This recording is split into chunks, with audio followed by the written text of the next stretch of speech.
અમદાવાદનું ઉસ્માનપુરા અંડરપાસ બંધ કરાયો છે। વરસાદને પગલે ઉસ્માનપુરા અંડરપાસમાં પાણી ભરાઈ ગયા હતા। પાણી ભરાતા અંડરપાસ બંધ કરવામાં આવ્યો છે। ઉસ્માનપુરા અંડરપાસમાં 5 ફૂટ જેટલી પાણી ભરાયું છે। હાલ શહેરના 4 અંડરપાસ પાણી ભરાવાને કારણે બંધ કરવામાં આવ્યા છે, જેમાંનો એક ઉસ્માનપુરા અંડરપાસ કે જ્યાં 5 ફૂટ સુધીના પાણી ભરાઈ ગયા છે, જેના કારણે આ અંડરપાસ છે તે બંધ કરવામાં આવ્યો છે। રાહદારીઓ વાહન ચાલકો માટે અંડરપાસ અત્યારે બંધ કરવામાં આવ્યો છે। પાણી ભરાતા અંડરપાસ બંધ કરવામાં આવ્યું છે। હાલ શહેરના કુલ 4 જેટલા અંડરપાસ પાણી ભરાવાને કારણે બંધ કરાયા છે, જેમાં ઉસ્માનપુરા અંડરપાસમાં 5 ફૂટ સુધીના પાણી ભરાઈ જતા હાલ આ અંડરબ્રિજ બંધ કરાયો છે।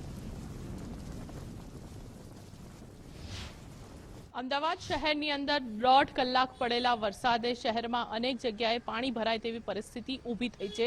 ત્યારે અમદાવાદ શહેરનો ઉસ્માનપુરા અંડરપાસ છે તેને પણ હાલ પાણી ભરાતા બંધ કરાયો, પરંતુ હવે વરસાદ છે તે અટકી ગયો છે, પરંતુ ક્યારે આ અંડરપાસ ખુલશે તે અંગે કોઈ સ્પષ્ટતા નથી કરવામાં આવી, કારણ કે વરસાદ જે રીતે પડ્યો શહેરમાં અનેક એવી જગ્યાઓ છે કે જ્યાં પાણી ભરેલા હજુ પણ જોવા મળી રહ્યા છે। ત્યારે આ અંડરપાસ છે તે પણ હાલ બંધ હાલતમાં જોવા મળી રહ્યો છે। અંડરપાસની અંદર અંદાજે 5 ફૂટ જેટલા પાણી છે જે હાલ ભરાયા છે, જેના કારણે આ અંડરપાસને હાલ બંધ કરવામાં આવ્યો છે। સાથે જ અંડરપાસ છે જેની ક્લિનિંગની કામગીરી પૂર્ણ થશે તે બાદ ફરીથી વાહન વ્યવહાર માટે આ અંડરપાસ છે તેને ખોલવામાં આવશે।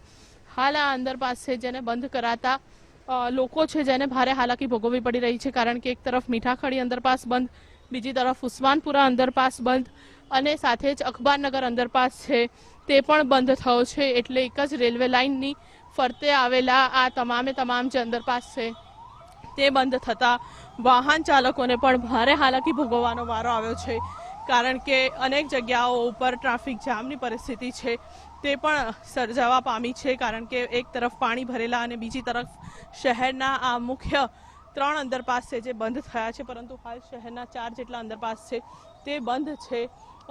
પાણી ઉતરે અને ત્યારબાદ ક્લિનિંગની કામગીરી થશે, ત્યારબાદ જ આ તમામે તમામ અંડરપાસ છે જેને ખોલવામાં આવશે। કેમેરામેન અંકિત દવે સાથે રીમા દોશી, ગુજરાત ફર્સ્ટ, અમદાવાદ।